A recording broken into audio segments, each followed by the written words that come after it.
L'événement commence dans la ville nocturne de Séoul. La société Sun Yang avait l'un des sièges les plus élevés de Séoul. Les ventes annuelles de la société ont été proches de 3001 milliards de wons et son bénéfice d'exploitation à lui seul était de 302 milliards de wons.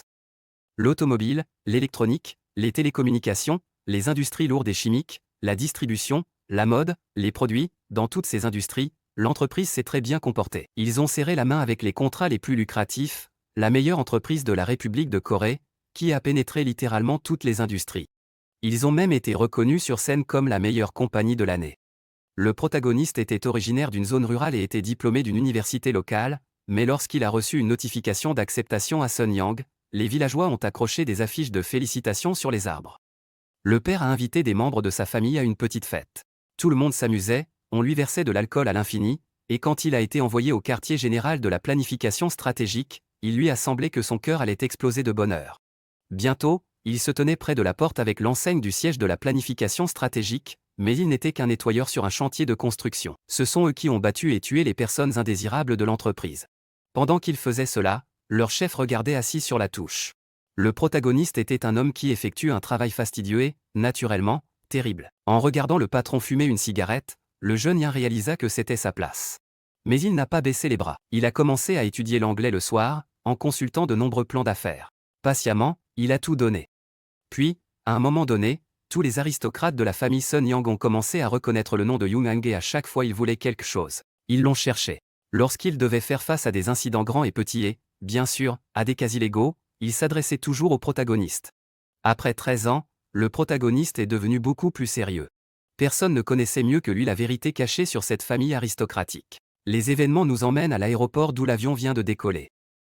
Le jeune Yin traversa l'aéroport en traînant une valise à roulettes. Il a traversé calmement l'aéroport, qui à ce moment-là il n'y avait pas beaucoup de monde. Le jeune Yin était celui à qui Sun Yang pouvait déposer en toute sécurité 700 millions de dollars sur son compte, comme maintenant. Le protagoniste s'est dirigé vers la sortie de l'aéroport. La lumière du soleil illuminait le ciel. Le jeune Yin couvrit ses yeux du soleil avec sa main. Il fronça les sourcils, se rappelant les souvenirs désagréables. Récemment, il s'est tenu devant son patron pour lui demander comment il pouvait déposer si calmement ce genre d'argent sur son compte. Son patron tourna la tête et le regarda en silence. Mais un instant plus tard, ses lèvres s'étirèrent en un sourire. Arrêtant de regarder le protagoniste, il lui a dit qu'il ne faisait même pas confiance à sa femme, mais qu'il était une exception, le seul à qui il pouvait faire confiance avec son argent. À ce moment-là, les yeux du jeune Yin s'écarquillèrent de surprise et de choc. Les événements sont revenus au présent. Le jeune Yin sourit et ferma les yeux, se souvenant du passé. Il sortit ses lunettes de soleil de sa poche intérieure. En ajustant ses lunettes, le protagoniste pensait qu'ayant reçu la confiance de la famille Sun Yang, sa vie venait de commencer. Soudain, deux hommes l'appelèrent et commencèrent à s'approcher de lui. Deux hommes en costume noir se sont approchés du protagoniste, lui disant que ce n'était pas facile pour lui car le chemin était long. Une goutte de sueur coulait sur le visage du jeune Yin, ses yeux cachés derrière ses lunettes s'écarquillant sous le choc après avoir vu les gens du secrétariat. Enlevant ses lunettes, il demanda aux hommes qui s'approchaient ce qu'ils faisaient ici. L'homme aux cheveux bruns lui a répondu en disant que le président leur avait demandé de l'aider. Le jeune Yin fronça les sourcils quand il entendit les paroles de l'homme, sa venue ici était censée être un secret. Soudain, le protagoniste a été horrifié, les yeux grands ouverts. Il se retourna et regarda la main de l'homme qui était venu derrière lui. Le canon de l'arme était pointé vers son dos. L'homme fronça légèrement les sourcils, disant de les suivre tranquillement. Le jeune Yin regarda effrayé l'homme qui tenait un pistolet dans son dos. L'homme aux cheveux bruns l'appela, lui disant de venir avec eux. Le protagoniste a serré les dents et s'est mis en colère, réalisant ce qu'il voulait faire. Ils ont décidé de se débarrasser de lui. Alors qu'il conduisait la voiture le long de la route dans la forêt, le jeune Yin regretta d'avoir travaillé pour la société Sun Yang pendant 13 ans, gagnant leur confiance tout en leur étant absolument loyal. Le chauffeur fronça les sourcils, regardant la route. Son camarade, mettant son poing sur sa mâchoire, regardait pensivement les environs. Le jeune Yin serra les dents et était en colère contre l'action de l'entreprise. Il regarda l'homme assis à côté de lui et réfléchit. Un instant plus tard, il a appelé l'homme, lui demandant d'appeler le président et de lui donner l'occasion de lui parler. Mais il l'a refusé, disant au protagoniste d'arrêter de rêver. Plissant les yeux, l'homme était sur le point de commencer à se moquer, mais il fut interrompu. Le jeune Yin cria vivement, lui demandant de l'appeler et de lui dire qu'ils avaient fait tout ce qui était exigé d'eux, et qu'il resterait silencieux et se cacherait en Amérique du Sud ou en Europe de l'Est et ne montrerait plus jamais son visage jusqu'à sa mort. Mais le chauffeur l'a fait taire en s'adressant à lui. Il jeta un coup d'œil dans le rétroviseur et fronça les sourcils, lui rappelant la femme et les parents auxquels il devait penser. Le protagoniste a involontairement ouvert la bouche, tombant dans l'horreur totale. Il fronça un peu les sourcils, se souvenant de ses parents. En regardant sa main, l'homme assis à côté de lui surprit le jeune Yin en disant que le président lui avait dit de ne pas s'inquiéter pour sa famille. Ses parents recevraient une aide financière et sa femme serait envoyée en Amérique. Tout serait arrangé pour elle là-bas et elle pourrait vivre sans problème. Les lèvres du protagoniste tremblaient. Il comprenait que tout ce que l'homme disait était un mensonge complet. Après avoir traité avec lui et tout caché, ils n'accorderont aucun privilège à sa famille. Il serra le poing avec force, réalisant qu'il ne lui donnerait même pas son indemnité de départ. Ses poings tremblaient et sa tête baissait. Le jeune Yin savait très bien que l'entreprise déposerait une demande d'indemnisation avec confiscation des biens. En fin de compte, il ne resterait même pas un centime. La voiture a continué à rouler, sans prêter attention aux récents cris. Les phares de la voiture éclairaient la route dans la forêt. Le chauffeur s'est arrêté au milieu de la forêt dans une petite clairière. Le protagoniste est sorti de la voiture. Il marcha jusqu'au bord de la clairière et regarda le paysage devant lui alors que deux hommes sortaient de la voiture. Le jeune Yin fronça un peu les sourcils, regardant le lac dont il ne connaissait même pas le nom, c'était ce lac qui deviendrait sa tombe. Nerveux, le jeune Yin tourna la tête et voulut enfin prononcer ces derniers mots. Mais il s'est soudainement tu quand il a vu un homme pointer une arme sur lui. Les yeux du gars s'écarquillèrent de peur. L'oiseau s'envola soudain dans les airs, effrayé par le bruit du coup de feu. À ce moment-là, une certaine ligne d'énergie a déplacé l'âme du protagoniste dans un petit garçon dans la voiture. Les yeux du protagoniste s'écarquillèrent d'horreur. L'enfant, choqué et effrayé, était assis dans la voiture. Le protagoniste a revu ce rêve. 3 mois s'étaient écoulés depuis qu'il s'était retrouvé dans ce corps. Mais le rêve d'une vie antérieure ne l'a pas quitté. La mère a tourné la tête et a regardé son fils en lui demandant s'il allait bien. Dajin, en sueur abondante, regarda sa mère sans rien dire. Lorsque sa mère a souri tendrement à son fils, elle était une actrice qui est devenue célèbre pour un seul film. Et le conducteur de cette voiture était son père. C'est lui dont sa mère a accepté la cour. Il avait déjà été son fan, mais après qu'elle ait arrêté sa carrière et fondé une famille avec lui. Le protagoniste a eu un peu honte lorsque le frère assis à côté de lui, jouant au téléphone, lui a fait des reproches, disant qu'il venait de dormir, puis s'est soudainement levé. Maman a demandé avec inquiétude à son fils s'il faisait un cauchemar. Dajin leva la main en disant qu'il était juste un peu surpris et qu'elle ne devrait pas trop s'inquiéter. Maman a souri faiblement, disant que Dajin est devenu adulte si soudainement ces derniers temps qu'elle est un peu confuse. Le protagoniste détourna le regard et sourit nerveusement. Il pouvait la comprendre, regardant sur le côté, réalisant que non seulement sa nouvelle mère, mais lui-même était très confus. En regardant par la fenêtre, le protagoniste a pensé qu'aujourd'hui, c'était exactement 30 ans avant sa mort. 3 mois se sont écoulés depuis qu'il a réveillé Dajin, le plus jeune petit-fils du fondateur Yang Xial, à propos duquel il avait entendu de nombreuses légendes. Se souvenant de la façon dont il a été abattu, le protagoniste, qui est devenu le petit-fils de 10 ans de la famille qui a ordonné de le tuer sur les rives isolées d'un lac en Moldavie, ne comprenait pas quelle était la raison pour laquelle il était revenu à la vie dans le corps de Dajin. En regardant ses parents, Dajin, qui était assis à l'avant, s'est rappelé comment, dans le passé, alors qu'il travaillait pour Sun Yang, il n'a jamais rencontré les membres de cette famille parce qu'à l'époque, ils étaient complètement exclus des affaires de l'entreprise. Il regarda ses parents qui échangeaient des regards et plissa les yeux. Il se souvint comment on lui avait dit que sa famille actuelle ne pouvait même pas s'approcher de Sun Yang. Cela s'est produit précisément à cause du mariage de ces deux-là. Sun Yang Xial, qui conduisait actuellement la voiture, a grandement irrité son père en décidant d'épouser une célébrité malgré le fait que tout le monde était contre, mais en raison de la grossesse, ils ont été contraints de légaliser la relation. Son frère aîné, qui a continué à jouer à ces jeux, était celui après la naissance duquel sa famille a été complètement exclue de Sun Yang. Mais le protagoniste a toujours considéré cette famille incroyable, alors que d'autres frères et sœurs se querellaient et se battaient entre eux pour obtenir au moins un peu plus de part dans l'entreprise, ses parents évitaient cela, essayant de ne protéger que leur vie. Puis, les regardant à travers ses lunettes, il les respecta. Mais à la fin, il est rené dans le corps de leur fils et conduisait maintenant une voiture blanche. Bientôt, ils arrivèrent au manoir, dont l'entrée était protégée par des gardes. Dajin ouvrit involontairement la bouche d'étonnement alors qu'il regardait autour du terrain du manoir. Il s'est retrouvé ici de nouveau. Le manoir lui-même se composait de 3 immenses domaines d'une superficie de plus de 35 mètres carrés. Il s'agissait d'un immense château avec 3 étages au-dessus du sol et 2 souterrains, avec un parking pour 50 voitures et une clôture de 380 mètres. Le garde a salué le père du protagoniste et les a laissés entrer. À ce moment-là, Dajin regarda ce domaine avec admiration, se rappelant comment, après la mort de la tête et la crémation, cette place avait été prise par le fils aîné de Yonga. C'est là qu'il a arraché les mauvaises herbes comme premier emploi après avoir rejoint l'entreprise. En passant devant les gardes, Dajin se souvint qu'il était ici encore plus que dans le début de ses parents, et aujourd'hui, en plus, c'était l'anniversaire de Yong Xiao. Une foule de personnes s'est rassemblée devant l'un des domaines. Ils parlaient entre eux et s'amusaient. Dajin, accompagné de sa famille, s'est approché de la foule. Certaines personnes tournèrent leur attention vers eux, et d'autres commencèrent à parler de la famille en visite avec insatisfaction. Dajin regardait tristement tout, comprenant ce qui se passait autour de lui. Il regarda autour de lui tandis que sa famille marchait à travers la foule. Puis il cessa de regarder autour de lui, se rendant compte que tout le monde les ignorait délibérément. Il n'était même pas nécessaire de connaître la raison d'une telle attitude. Ils montèrent bientôt les escaliers et se tinrent devant la porte d'entrée du domaine. En entrant dans la pièce, le père du protagoniste a tourné la tête et, regardant les personnes assises à l'intérieur, les a informés de son arrivée. Toutes les femmes et tous les hommes assis à l'intérieur regardaient dans leur direction en même temps. Les oncles et tantes de Dajin du côté du frère du père regardaient avec un certain mépris, l'oncle leur a même ironiquement dit qu'ils étaient enfin arrivés. Les oncles et tantes du côté de la sœur de mon père ont décidé de ne rien dire, se contentant de regarder avec arrogance ceux qui venaient. Les frères du père de l'un des protagonistes souriaient en les regardant. Tout le monde dans cette salle rêvait de tirer le meilleur parti de la compagnie. La sœur du père, ainsi que son mari, considéraient la famille de leur frère comme un néant. Chacun d'eux était l'incarnation de la cupidité, attendant simplement la mort de son parent. Dajin était sérieux en regardant ses nouveaux parents. La tante du protagoniste a crié vivement, demandant à son frère Yonji pourquoi il était en retard et si ses habitudes étaient restées de sa folle jeunesse. Dajin leva un sourcil et pensa qu'il ne pouvait pas comprendre qui elle était. Yonji, sans montrer d'émotion, demanda pardon à sa sœur. Tante posa sa tête sur sa main, disant avec irritation que cela l'énervait toujours.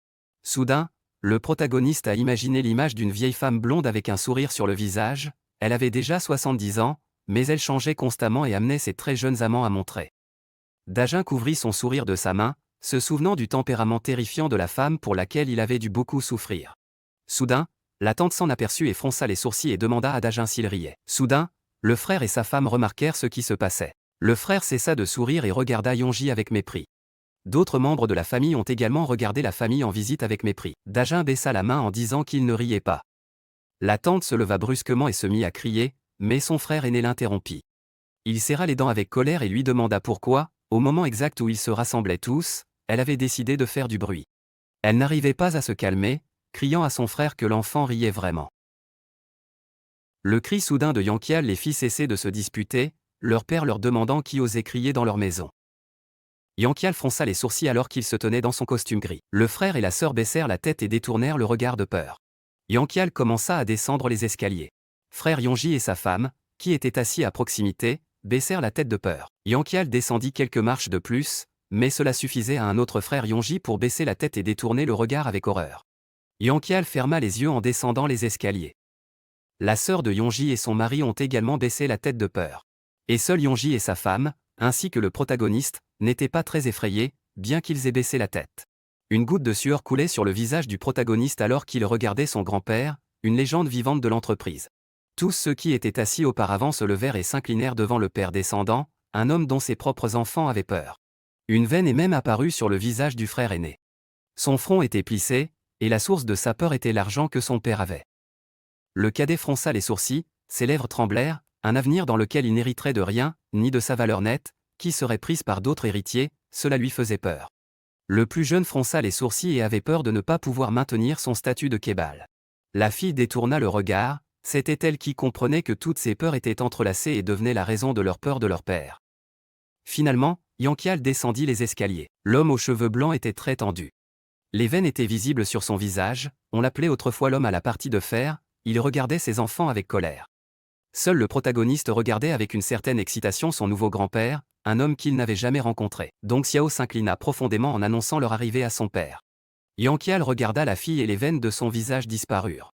Le fils aîné de Dong Xiao était très effrayé et se cacha derrière elle. Yankial le regarda avec colère. Le protagoniste a ouvert de grands yeux sous le choc, réalisant que son frère était déjà dans le ventre de sa mère au moment du mariage de son père, donc le grand-père ne pouvait pas pleinement insister contre ce mariage, donc il pouvait même comprendre la peur de son frère. Un instant plus tard, Dong Xiao cessa de s'inquiéter et regarda son grand-père. Les pupilles de grand-père s'illuminèrent vivement, il le regarda furieusement, essayant de l'intimider. Dong Xiao frissonna, ressentant une peur intense. Yankial se retourna et fronça les sourcils en direction de son petit-fils. Les lèvres du protagoniste tremblaient, la sueur coulait de son visage, il avait peur. Mais un instant plus tard, il osait encore regarder son grand-père. Soudain, Yankial sourit largement, leur demandant pourquoi ils venaient si rarement, même s'il les appelait constamment. Dajin resta stupéfait, regardant son grand-père. Il s'est approché de lui et lui a tapoté la tête, en disant qu'il aimerait lui donner quelque chose. La bouche de Dajun s'ouvrit involontairement d'étonnement lorsqu'il entendit les paroles de son grand-père. La sœur de Yonji serra les dents avec colère en regardant le gars, et les autres furent très surpris par ce qui se passait. Seul le plus jeune des frères regarda cela, pas trop surpris. La deuxième sœur de Yonji a également serré les dents quand elle a vu comment son père gâtait son petit-fils. Dong Xiao et Yonji étaient eux-mêmes choqués par l'attitude bienveillante de Yanqial envers leur enfant. Alors que l'image de son grand-père se reflétait dans les yeux du protagoniste, il essayait de comprendre pourquoi il n'était si gentil qu'avec lui. Un gâteau luxueux avec des bougies a été livré pour l'anniversaire de Yanqial. Le vieil homme souffla et éteignit les bougies. Tous les gens qui étaient venus se mirent à l'applaudir et à le féliciter. Un sourire apparut sur le visage du vieil homme alors que tout le monde commençait à crier pour le féliciter. Le fils aîné et la fille aînée battirent des mains et sourirent largement, félicitant leur père. Certains des petits-enfants sont également venus voir leur grand-père avec un grand sourire sur le visage et l'ont félicité. Yonji n'a pas souri et s'est contenté d'applaudir. Son fils aîné baissa les yeux, et seul Dejun regarda ce qui se passait avec une certaine détermination. Il jeta un coup d'œil sur le côté quand il entendit l'une des femmes ordonner à sa mère d'apporter plus de nourriture. Sa mère portait du vin et des verres à la table comme une servante. La protagoniste a vu à quel point elle était nerveuse alors qu'elle offrait tout. Mais même dans une telle situation, sa mère n'arrêtait pas de sourire faiblement. L'une des sœurs de Yonji a regardé Dong Seo avec mépris et a dit de lui donner de l'eau froide avec de la glace. Ensuite, l'une des femmes du frère, montrant la vaisselle sur la table, ordonna à Dong Seo de retirer la vaisselle sur la table. Alors que Dong Seo débarrassait la vaisselle, l'une des filles l'a appelé, lui disant avec agacement d'aller plus vite. Puis elle se détourna et continua à parler gaiement. Dejun fronça les sourcils, regardant tous ces gens avec colère. Il regarda la foule, furieux qu'il forçait sa mère à travailler alors qu'il y avait déjà plus d'une douzaine de domestiques qui travaillaient autour. Sa mère portait de la vaisselle après avoir nettoyé l'une des tables. Le protagoniste leva un sourcil vers elle. Il commença à se rappeler comment elle boutonnait le bouton de sa veste. Elle sourit comme si elle appréciait ce travail. Les joues du protagoniste sont devenues rouges involontairement à cause de la beauté de Dong Seo. Dong Seo posa sa main sur la joue de Dejun. Avec un sourire sur le visage, la mère a regardé tendrement son fils, disant que son fils était très beau. Le protagoniste à ce moment-là a été émerveillé par la beauté de sa mère. Il était inhabituel et vivait dans un si petit corps, mais grâce à la chaleur que dégageait la mère de Dejun, il a pu s'adapter rapidement. Dong Seo tourna brusquement la tête quand l'une des filles la gronda pour sa lenteur. Dejun serra le poing en entendant cela. Ses sourcils se froncèrent de colère alors qu'il essayait de tout supporter, pensant qu'un jour il s'assurerait que sa mère reçoive un traitement approprié. Puis le protagoniste tourna la tête et regarda dans l'autre direction. Il regarda son grand-père souriant et buvant du vin au loin. Yongseo sourit en tenant un verre de vin dans sa main. Dejun fronça les sourcils, réalisant que c'était probablement à cause de l'attitude neutre de son grand-père envers ses parents qu'ils étaient traités de cette façon. Soudain, le protagoniste a commencé à se rappeler comment son grand-père, en souriant, lui a demandé s'il aimait le cheval qu'il lui avait donné. À ce moment-là, Dejun regarda le cheval avec étonnement et fut stupéfait. C'était un énorme cheval jouet blanc debout au milieu de la crèche. Dejun regarda le cheval avec intérêt, ne croyant pas que son grand-père avait préparé un cadeau parce qu'il le voulait. Puis le protagoniste a regardé la fille, décidant de demander quelque chose. Il a souri, regardant le protagoniste avec des yeux plissés. Lorsque le grand-père a ouvert les yeux, Dajun a suggéré qu'il était tourmenté par sa conscience pour avoir mis son fils à la porte. Se souvenant des images de son grand-père maléfique et de son frère effrayé, Dejun a supposé que Yongseo essayait d'expier ses péchés par la bonté envers lui. Puis il redevint décisif, décidant de voir combien de temps son grand-père serait gentil. Avec un léger sourire sur le visage, Dejun se tourna vers son grand-père. Ensuite, le protagoniste, continuant à regarder son grand-père avec un visage naïf, a dit qu'il préférait un vrai cheval à un cheval en plastique. Yongseo a été choqué par ce qu'elle a entendu. Ensuite, le protagoniste a montré les jouets, disant qu'il aimait la vraie voiture plutôt que le jouet. Et il voulait aussi un vrai bateau qui flotte sur la mer et ne joue pas dans une petite salle de bain. Les paroles du gars ont grandement choqué Yongseo, il a même cessé de sourire à cause de cela.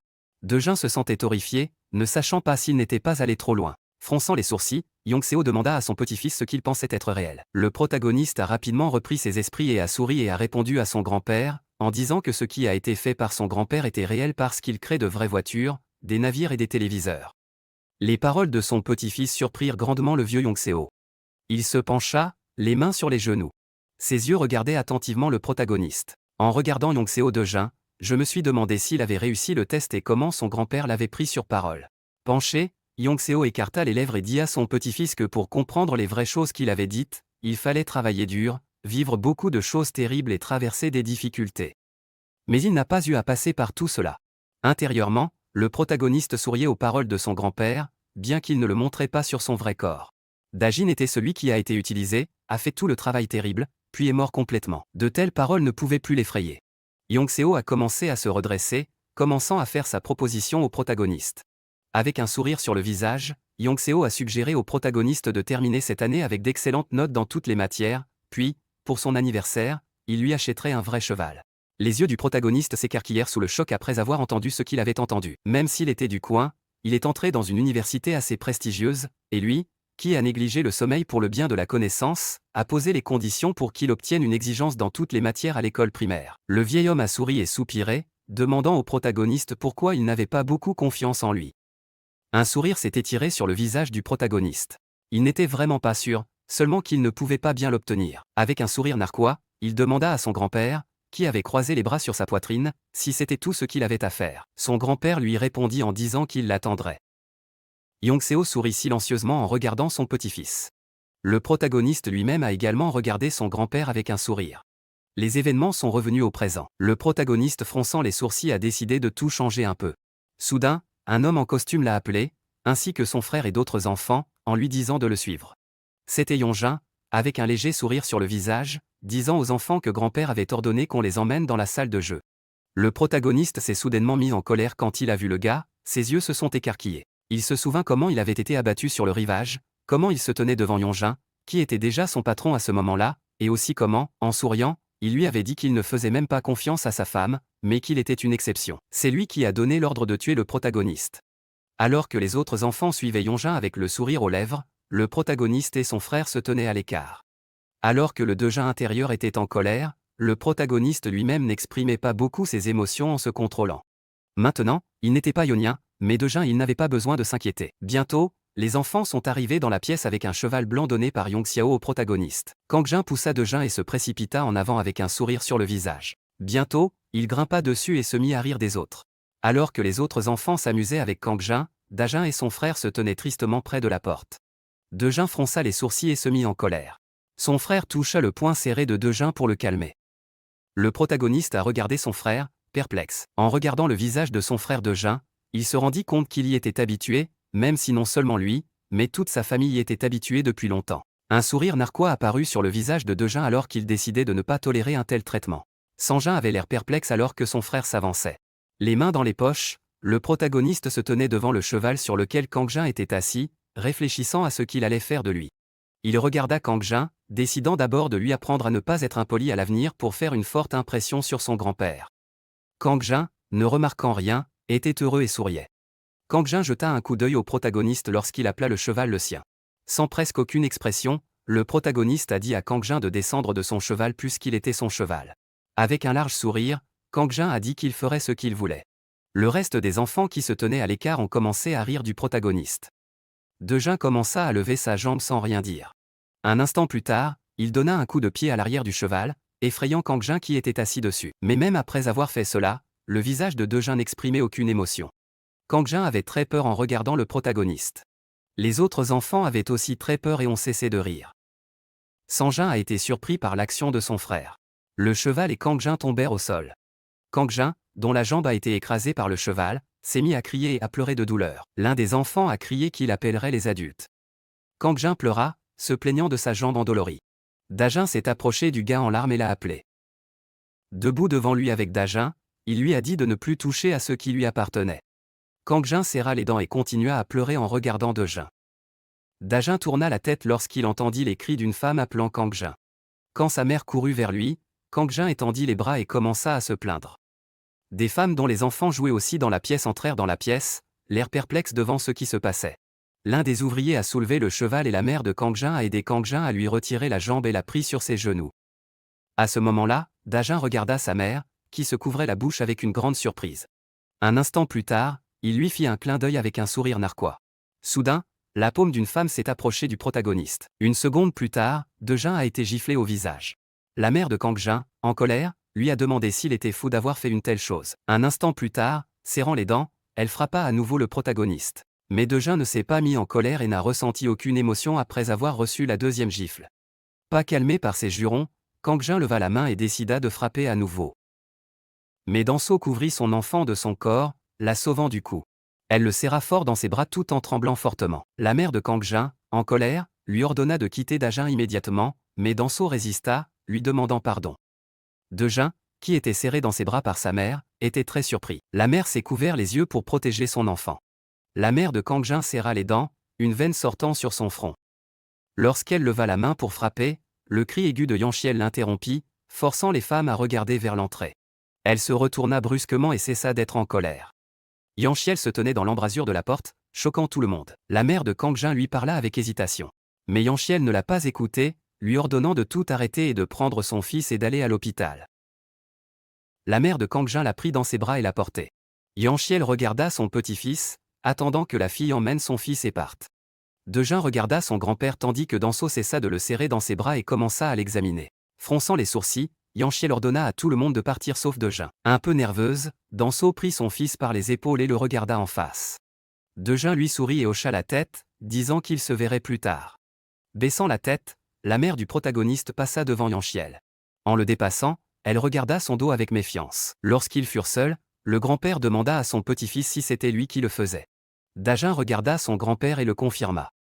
Fronçant les sourcils, Yanchiel lui demanda pourquoi il avait fait quelque chose d'aussi dangereux. En regardant le cheval, Dajun lui rappela que c'était son cheval, un cadeau de son grand-père. Yanchiel ouvrit de grands yeux en entendant les paroles de son petit-fils. Fronçant les sourcils, Dajun a dit que Kang Jin voulait l'emporter, alors il a cassé le cheval parce que personne ne l'aurait eu que lui. Un peu en colère, Yanchiel a demandé au protagoniste s'il voulait le donner. Le protagoniste, regardant à nouveau son grand-père, l'a confirmé. Il plissa un peu les yeux, se demandant comment Yanchiel réagirait. Les lèvres de grand-père s'étirèrent en un sourire. Il cessa d'être en colère et regarda son petit-fils avec un sourire sur le visage.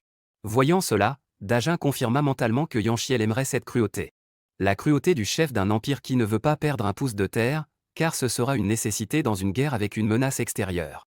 Mais un instant plus tard, Yanchiel a cessé de sourire, disant que même s'il n'avait pas l'intention de blesser son frère, il a quand même été blessé à la fin, donc il sera puni. Dajun baissa la tête en signe d'accord avec la punition. Yanchiel s'est retourné, disant à son petit-fils de le suivre. Dajun se tenait debout, la tête baissée. Une seconde plus tard, il sourit et s'occupa d'elle.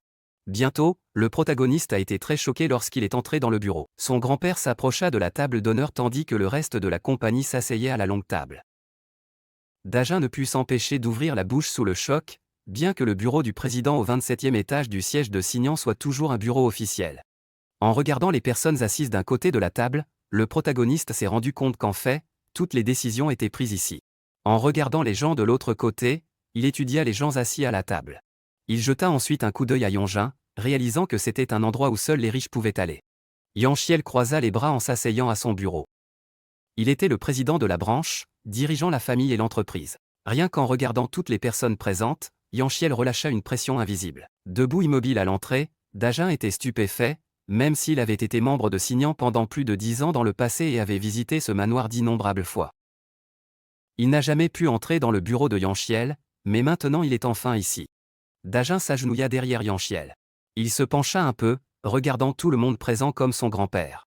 Dajun était très tendu, bien qu'il ait essayé de ne pas le montrer. Il tourna toute son attention vers Yonjin.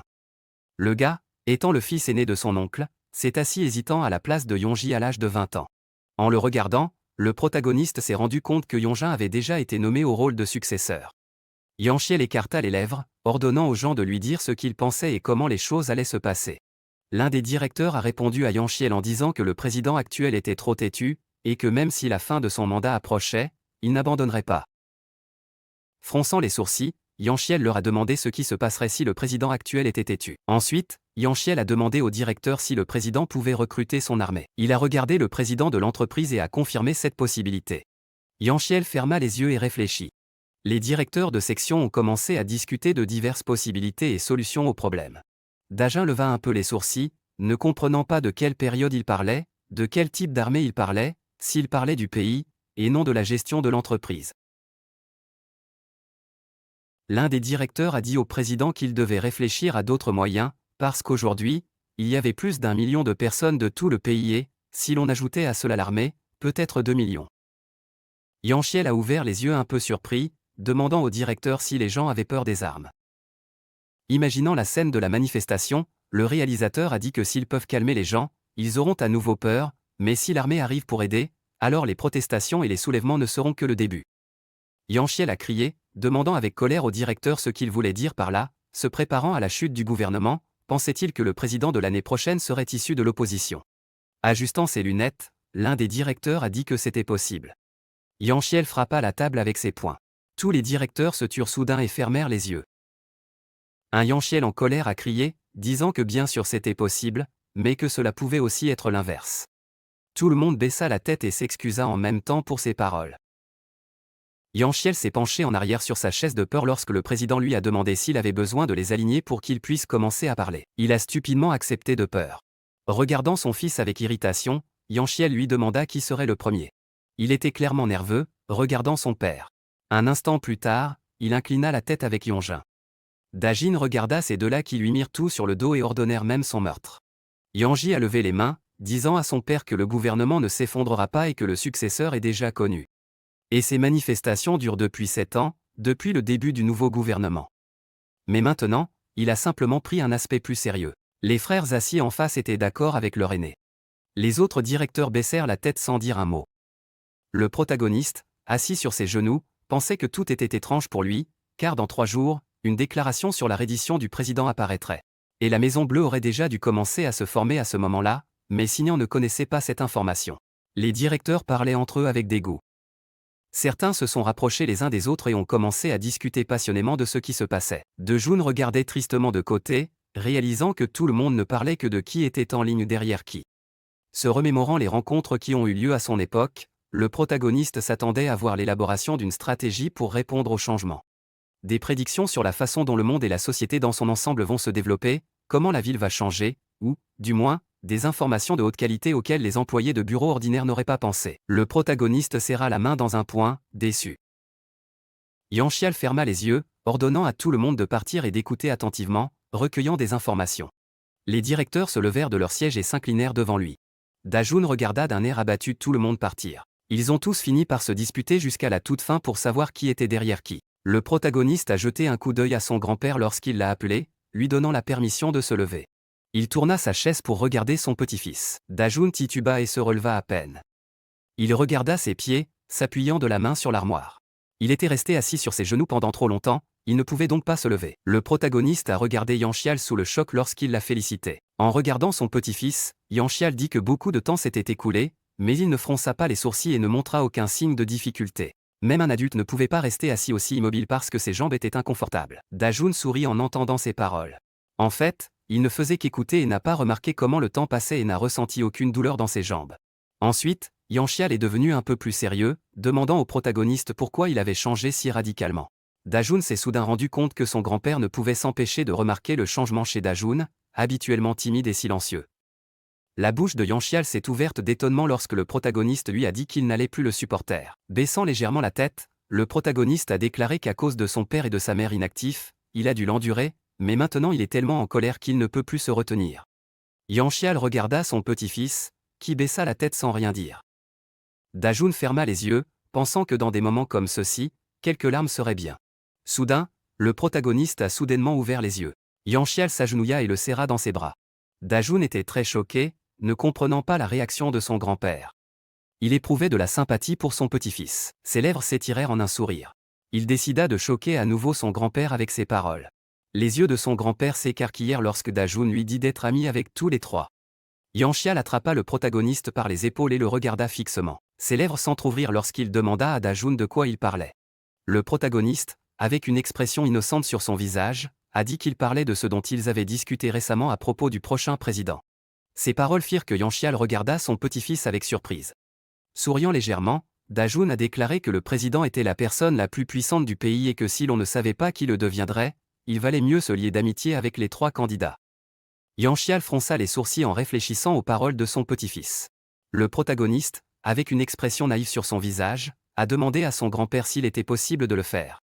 Les lèvres de Yanchial se plissèrent en un sourire. Avec un léger sourire sur le visage, il a dit au protagoniste que plus il y avait d'amis, mieux c'était. Un instant plus tard, le vieil homme éclata de rire. Dajun a souri quand il a vu cela, décidant intérieurement de terminer aujourd'hui avec cela. Se levant, Yanxial a demandé à son petit-fils s'il voulait jouer quelque part, puis a dit qu'il devait faire quelque chose. Puis, se retournant presque, le grand-père demanda à son petit-fils de dire à Yonjin de venir à lui. Yanxial regarda son petit-fils partir. Le vieil homme fronça les sourcils. Dajun sourit en sortant du bureau. Yanxial décrocha le téléphone avec un cordon. Le tenant à son oreille et attendant que sa secrétaire décroche le téléphone, Yanxial lui ordonna de s'occuper de trois. Tenant le téléphone à son oreille, Yanxial a dit à la secrétaire de traiter tout le monde comme un VIP et s'est souvenu de dire qu'ils espéraient une résolution réussie de cette situation. Lorsque le secrétaire a accepté son ordre, Yanxial a remis le téléphone à sa place. Ses lèvres se sont recourbées en un sourire, étonné que son petit-fils de 10 ans puisse lui dire de telles choses. Yanxial ouvrit légèrement la porte, demandant à Yanxial s'il l'avait appelé. Il a souri, disant qu'à ce moment-là il était son grand-père. Yanxial sourit nerveusement, d'accord avec cela. Yanxial se gratta l'arrière de la tête maladroitement lorsque son grand-père lui demanda s'il avait pensé à une solution au problème dont ils avaient discuté aujourd'hui. Yanxial, regardant son petit-fils aîné, lui a dit qu'il ne lui demandait pas en tant que président, mais en tant que grand-père. Nerveux, Yanxial détourna le regard, disant que si le président envoyait l'armée, il deviendrait plus calme. Le gars a entrelacé ses doigts, disant que le gouvernement actuel continuera à gouverner, et que l'ami et successeur du gouvernement actuel deviendra le prochain président. Yanxial sourit à peine, disant à son petit-fils que dans ce cas, il lui ferait confiance et le rejoindrait dans la file. Yanxial redressa soudainement la tête et regarda son grand-père sous le choc. Un instant plus tard, Yanxial fronça les sourcils en demandant à son petit-fils s'il pouvait lui faire confiance. Il est devenu très nerveux et effrayé. Une seconde plus tard, il détourna le regard sans répondre à la question de son grand-père. Le Yanxial fronçant les sourcils était déçu de voir cette expression après lui avoir simplement demandé son avis. Se souvenant de l'air confiant et des paroles de Dajin, il les compara involontairement. Yanxial se détourna, donnant à son petit-fils aîné la permission d'y aller. Yanxial, surpris, Yanxial ne dit rien, regardant Yanxial. Quand grand-père s'est détourné, Yanxial s'est incliné et lui a fait ses adieux. Yanxial se renversa dans son fauteuil. Ses yeux s'ouvrirent légèrement quand il pensa que c'était le plus jeune qui était le meilleur. À ce moment-là, Yanxial, découragé, quitta le bureau de son grand-père. Il regarda le sol, pensant à ce qui s'était passé. Le protagoniste, jetant un coup d'œil au coin de la rue, sourit. Les événements se sont déplacés vers la soirée. La voiture de Yanxial roulait le long de l'autoroute. Yanxial a regardé son mari et lui a demandé ce que son père avait dit. Yonji, regardant toujours la route, a dit que son père lui avait dit de se concentrer sur l'enseignement à ses fils. En regardant dans le rétroviseur, le père appela son plus jeune fils. Dejun baissa la tête et demanda pardon lorsque son père lui dit qu'il n'avait pas l'intention de le gronder pour ce qui s'était passé chez son grand-père aujourd'hui, car il avait déjà reçu sa punition. En regardant la route, Yonji a dit à ses fils que leur grand-père allait les envoyer tous les deux chez un professeur personnel. Sanjin a crié de peur lorsqu'il a appris qu'il allait être envoyé chez un professeur personnel.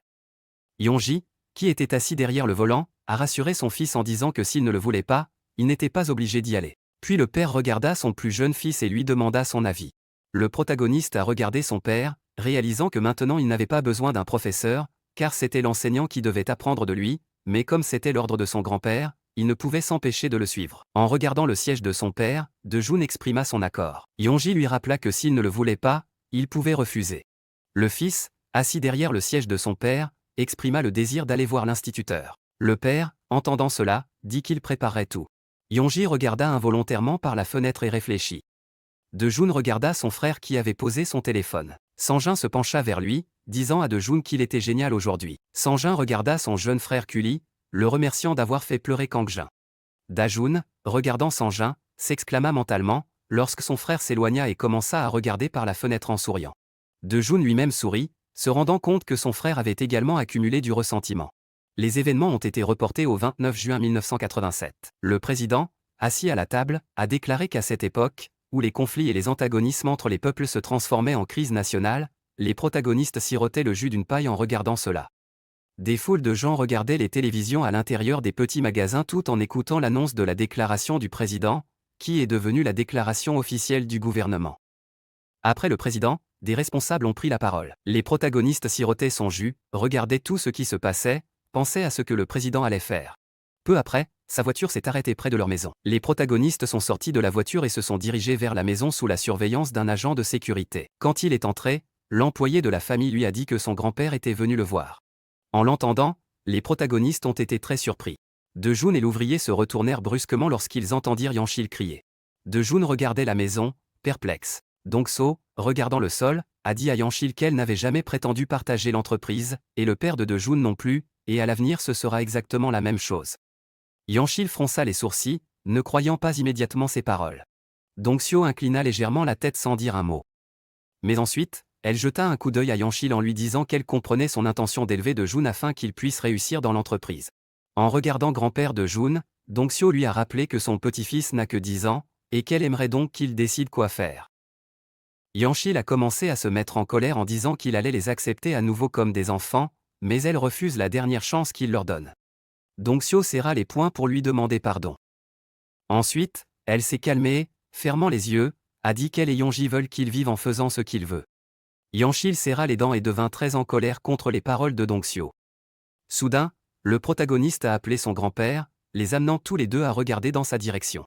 Le protagoniste se tenait à l'entrée et regardait sa mère et son grand-père. Yanchil écarta les bras et sourit, saluant son petit-fils. Le grand-père est allé chercher son petit-fils et lui a demandé s'il venait de rentrer de l'école.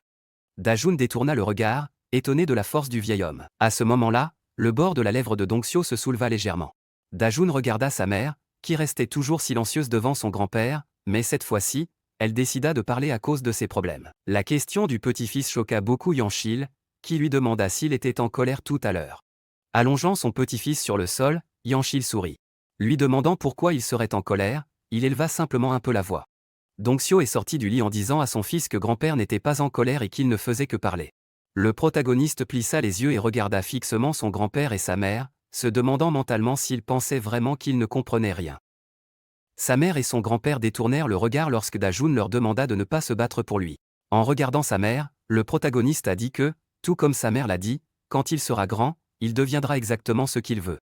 Yanchil et Dongsio regardèrent le garçon avec surprise. Dajun vit son grand-père grimacer de mécontentement. Les lèvres du protagoniste s'étirèrent en un léger sourire. Il s'est rendu compte que son grand-père était très contrarié d'entendre cela de la bouche de son petit-fils. Dajun a souri et a dit que c'est pourquoi il deviendra le patron d'une grande entreprise comme son grand-père. Comme s'il avait été frappé par une décharge électrique, Yanchil s'exclama dans son esprit. Il se mit à rire faiblement et à se réjouir. Un instant plus tard, il a éclaté de rire, disant qu'à la fin, il ne faut pas tromper, parfois il arrive que cela se manifeste après une génération. Dongsio regarda son fils sous le choc, incapable de dire quoi que ce soit. Yanchil attrapa son petit-fils par les épaules et se tourna vers Dongsio et lui demanda si elle pouvait dire quelque chose maintenant. Les yeux de la mère s'écarquillèrent lorsque Yanchil commença à être heureuse pour Dajun. Des larmes apparurent dans ses yeux. Elle s'est retournée en disant qu'elle allait préparer le thé. En la regardant, Yanchil lui dit d'apporter du thé dans la chambre de son petit-fils. Puis, regardant Dongsio avec un sourire sur le visage, le grand-père a dit qu'il avait une petite histoire qu'il voulait lui raconter en même temps que Dajun regardait sa mère, ne comprenant pas pourquoi elle pleurait. Sa bouche s'est ouverte involontairement lorsqu'il a suggéré que sa mère pleurait parce que son grand-père s'adressait à elle comme à sa belle-fille, et pas seulement à Iyu. La mère de Dajun était debout dans la cuisine. Yanchil se leva et regarda le dos de Dongsio avec son petit-fils. Les étagères de la chambre du protagoniste étaient remplies de livres. Assis à côté de Dajun sur une petite chaise, Yanchil lui a demandé s'il se souvenait des paroles qu'il avait prononcées il y a quelques jours, lorsque le protagoniste assis sur le lit lui avait demandé de quoi il parlait. Son grand-père lui a rappelé en disant qu'il parlait alors d'amitié à trois et que le petit-fils a pu se souvenir. En souriant, Yanchil a dit que c'était des 3 personnes influentes dont il parlait. Dajun ferma les yeux et sourit, se disant mentalement qu'il se souvenait de tout, car même son grand-père est venu à lui aujourd'hui précisément à cause de cela. Le protagoniste a ouvert les yeux lorsque son grand-père lui a dit qu'il envoyait des cadeaux à ces personnes et qu'il était amical. Cela a un peu surpris le protagoniste, car sur la base de ces paroles, Yanchil a pris une décision et a déjà réussi à payer un pot de vin. Grand-père fronça un peu les sourcils en disant qu'à partir d'aujourd'hui, le développement des actions a pris une tournure étrange. Il voulait bien sûr qu'ils s'entendent, mais ils ont commencé à se disputer. Dajun a regardé son grand-père en l'écoutant parler de la 2e et de la 3e place, qui ont décidé de faire équipe pour gagner la première. Dajun interrompit son grand-père avec un sourire.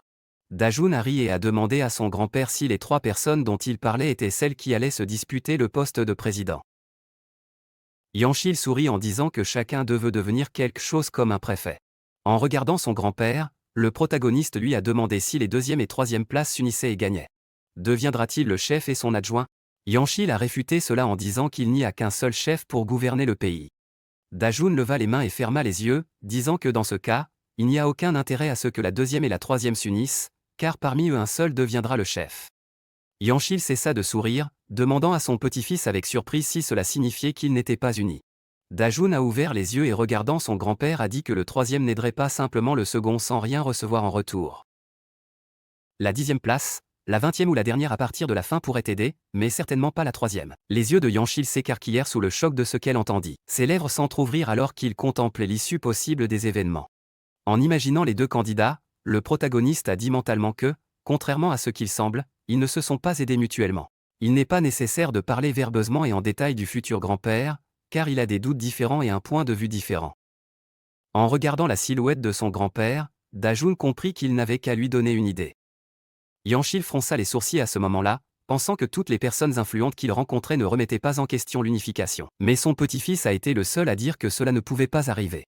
À ce moment-là, Dajun a simplement regardé son grand-père avec un sourire sur le visage, qui a pensé qu'il aurait pu lui sembler que c'était son petit-fils qui le pensait, simplement parce qu'il ne comprend pas du tout la politique, mais son petit-fils voit certainement la cupidité humaine. Yanchil commença à tendre la main vers son petit-fils, réalisant que ses paroles n'étaient pas sans fondement. Dajun regarda un peu perplexe son grand-père, qui posa sa main sur sa tête. Yanchil sourit en demandant à son petit-fils comment il pouvait être si intelligent à un si jeune âge. Le protagoniste lui-même a également souri lorsqu'il a entendu les paroles de son grand-père. Les événements se sont déplacés au lendemain matin, dans une zone boisée. La voiture de Yonji roulait le long de l'autoroute. Dajun s'assit sur la banquette arrière et regarda par la fenêtre. Il est devenu très déprimé en regardant les paysages familiers. Il se rappela comment son père et sa mère, assis en face de lui demandaient perplexement pourquoi il voulait aller si soudainement sur la côte de la mer de l'Ouest. Le protagoniste a alors souri et a dit que le manuel disait que c'était un endroit isolé en Corée où la mer de l'Ouest se connecte à celle du Nord, il voulait donc le voir en personne. Yonji et Dong Seo se regardèrent, perplexes. Dajun ferma les yeux, en fait la raison était différente, il avait juste besoin de vérifier quelque chose. Debout devant une petite boutique, Dajun décida de vérifier exactement à quoi il ressemblait maintenant, Yonan. Il regarda sa maison avec un certain choc. Il était horrifié et se couvrit la bouche, ne comprenant pas ce qu'il aurait besoin de dire quand il verrait ses parents. Soudain, il leva les yeux et remarqua quelqu'un. Derrière le miroir, un couple de personnes un peu âgées discutaient joyeusement. Dajun baissa les mains sous le choc, les regardant. Des larmes sont apparues dans ses yeux, après quoi il les a appelés maman et papa. Le protagoniste a essuyé ses larmes, heureux qu'elles existent. Soudain, la porte s'ouvrit. Son ex-mère est sortie et l'a beaucoup effrayé en lui demandant ce qui fuyait. Dajun regarda sa mère et ne put rien dire. Elle se tint devant lui et le regarda, perplexe. Soudain, le père est sorti de la maison et a demandé à la mère ce qui se passait. Elle lui a répondu en disant que cet enfant se tenait devant leur maison et pleurait. L'ancien père a croisé les bras sur sa poitrine et a souri et a demandé au garçon s'il était perdu, mais il l'a rapidement nié en disant qu'il cherchait la maison de son ami. L'homme a cessé de sourire après avoir demandé à propos de l'ami du gars. Un peu nerveux, Dajun a demandé à l'homme s'il connaissait Yonan, mais après sa question, ses anciens parents ont été stupéfaits, ne comprenant pas de qui il parlait. Ensuite, le mari a regardé sa femme, disant que personne avec ce nom ne vivait à proximité, et la femme a décidé de demander à Ange à propos de ce type. Dajun ouvrit la bouche avec stupéfaction en réalisant quelque chose. Il a ensuite crié, demandant à ses anciens parents qui était Ange. La femme lui répondit en disant qu'elle était leur fille. En regardant les parents perplexes de la vie passée, le protagoniste s'est rendu compte que dans la vie antérieure, il n'y avait pas d'enfant nommé Ange dans leur maison et que les deux ne le connaissaient pas. Réalisant cela, ces deux images ont ouvert grand la bouche sous le choc, la personne nommée Yonan n'existait pas. Le journal tomba sur la table. Un article a été publié sur la victoire à l'élection présidentielle. CHUL s'assit et regarda cela, pensant que Jun avait raison. Les hommes saluaient joyeusement, regardant autour d'eux. Il y a quelques mois, lorsque le gouvernement actuel a annoncé sa reddition, tous les conglomérats Kibol ont commencé à aider Yang et Kim parce que personne ne doutait de leur unification et croyait fermement que l'un d'entre eux serait le prochain président. Il s'est souvenu de Jun, qui parlait avec enthousiasme de quelque chose, écartant les bras sur les côtés, disant qu'il l'avait entendu et avait envoyé un gros cadeau à un candidat du parti au pouvoir et avait simplement donné de petites aumônes à Yang et Kim. L'homme sourit sournoisement, fronçant les sourcils, pensa-t-il joyeusement, lui qui savait que la vie de son petit-fils serait si utile. Le ciel bleu se reflétait dans les fenêtres de la maison. Le garçon tapa de la main sur la table à côté du journal. Jun s'assit à la table, croisant ses mains devant lui sur sa poitrine, pensant que rien n'était encore différent de ce qu'il était dans sa vie antérieure. Il leva les sourcils, le jeune homme n'arrivait pas à se calmer. Le personnage principal s'est souvenu qu'il avait l'air surpris de voir comment une fille apparaissait dans la famille à sa place. Il pensait que Yang-un, c'est-à-dire lui dans le passé, n'existait pas. Jun croisa les jambes, réalisant que les détails de l'avenir enregistrés dans sa mémoire jusqu'à présent pouvaient différer. Le héros se souvint du hurlement souriant, pensant que l'avenir avait déjà commencé à changer en raison des changements dans l'âme du président, qui commençait à l'apprécier. Le garçon fronça les sourcils, pensant que si cela changeait, alors son arme la plus puissante, la connaissance de l'avenir, pourrait devenir inutile. Il se souvient du grand bâtiment, pensant qu'avant d'avoir 20 ans, il devait préparer le terrain pour absorber le groupe signant. Le héros a imaginé Shaw allongé sans vie sur le lit, car dans 10 ans, le président sera allongé dans un lit d'hôpital en attendant la mort. Jun regardait intensément vers l'avant, se souvenant de son père et de son oncle, pensant qu'avant cela, il devrait reprendre autant d'actions que possible pour lui-même et son père afin de commencer à travailler avec l'oncle Yangui. Le garçon s'est souvenu de l'accident de voiture, pensant qu'il devait empêcher la mort de lui-même, Jun, dans un accident de voiture survenu le jour de son 20e anniversaire. Le garçon fronça les sourcils, imaginant l'image d'un homme, pensant qu'il vivait comme Yanwo et nettoyait après tout le monde dans cette entreprise, car il n'y a personne de plus digne que lui. De plus, tous les membres de la famille Signan mourront tragiquement dans un désastre. À l'origine, ils étaient si loin de la direction, donc il n'a pas vraiment approfondi cela, mais en vain. Jun se frappa le front d'irritation. La veste du garçon était posée sur le lit, il allait quelque part, pensant qu'il devait d'abord éviter sa mort. Le personnage principal regarda le sol, redressa sa veste, se demandant si s'il l'aidait à vivre plus longtemps, si l'avenir changerait beaucoup. On a frappé à la porte. Le garçon regarda avec surprise la mère qui entra, elle appela son fils par son nom. La femme sourit doucement, disant que c'était le moment pour lui. Jun leva les sourcils et sourit, lui disant d'accord. Elle suivit le héros du regard. Le garçon s'avança, serrant les poings, pensant à comment, peu importe combien il pensait. Il n'y a pas de réponse à cette question déroutante. La seule chose qui reste à faire est de vérifier chaque jour les résultats de ses actions et d'agir avec soin. Jun fronça les sourcils. La lumière était allumée aux fenêtres du bâtiment Ciotel. Cal sourit largement, il était heureux que le bébé soit arrivé. Le garçon se précipita joyeusement vers son grand-père, avançant les mains. Le héros sourit d'un air gêné, pensant qu'il n'arrivait toujours pas à s'y habituer, mais il ne pouvait pas s'en empêcher non plus. L'homme serra dans ses bras le garçon qui accourut, lui proposant de s'asseoir. Jun s'assit sur la table et sourit. Le héros détourna le regard, pensant qu'il n'y avait personne ici à part eux, voulait-il vraiment être seul avec lui? Un lustre brillant brillait au-dessus de la table à laquelle les héros étaient assis. L'homme croisa les mains sur la table et regarda le garçon avec un sourire. Jun pensait que Sheol devait être incroyablement heureux lorsque son pari et le choix du président se sont déroulés. Le garçon écarquilla les yeux et leva les sourcils, demandant à son grand-père si quelque chose de bien s'était passé. L'homme leva les sourcils de surprise. Il se souvint de lui-même, une pipe à la main, qu'on lui avait dit que l'aide du président Jin ne serait jamais oubliée. Sheol sourit. Il regarda le garçon avec joie, disant qu'il se sentait mieux quand il le voyait, alors l'homme lui achèterait tout ce qu'il voulait essayer, ainsi que tous les jouets dont il rêvait. Jun le regarda avec surprise, croisant les mains sur la table, lui demandant s'il avait découvert ses notes. L'homme fut surpris de cette hypothèse. Le héros regarda Sheol, qui tomba dans une stupeur. Le garçon a décidé qu'il avait déjà oublié la promesse, mais comme il a écouté ses conseils, il a fait un gros pari, et grâce à cela, Sun Yang se tiendra fermement sur ses pieds pendant encore 5 ans.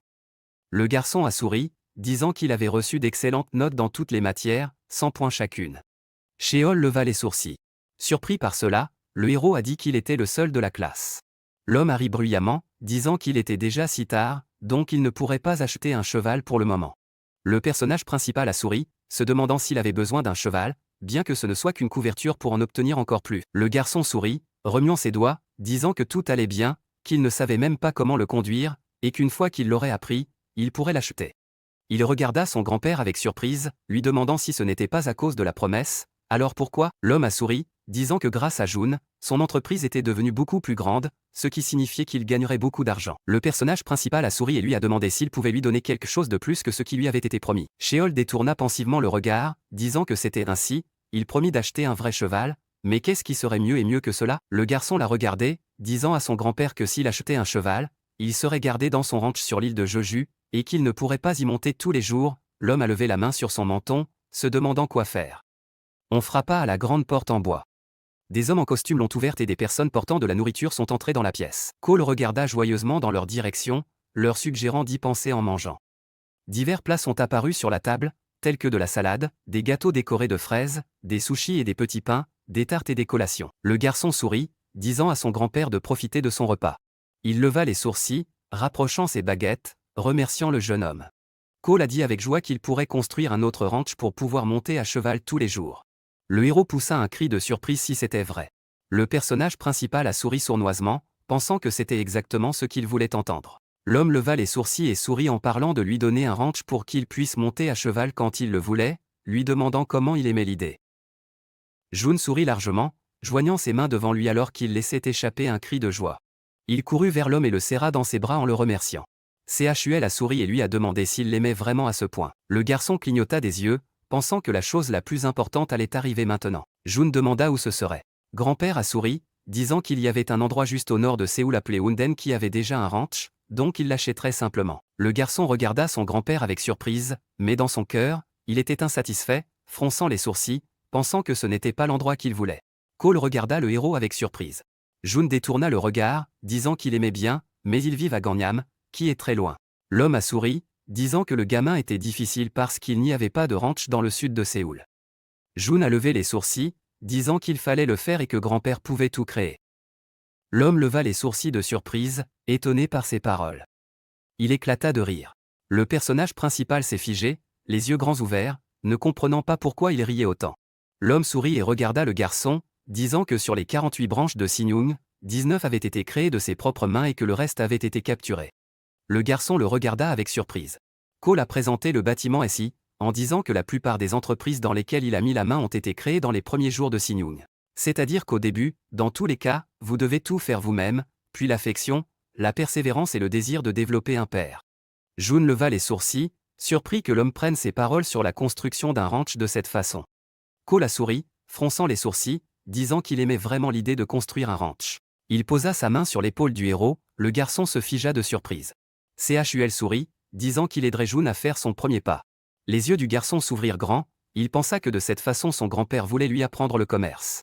L'homme a crié fort s'il y avait quelqu'un dehors.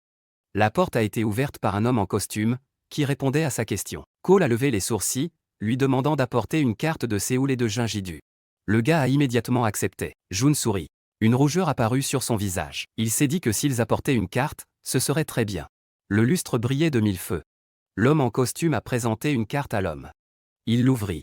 Chul sourit, disant qu'il allait voir à quel point l'œil de June était bon. L'homme tendit la pierre tombale au garçon.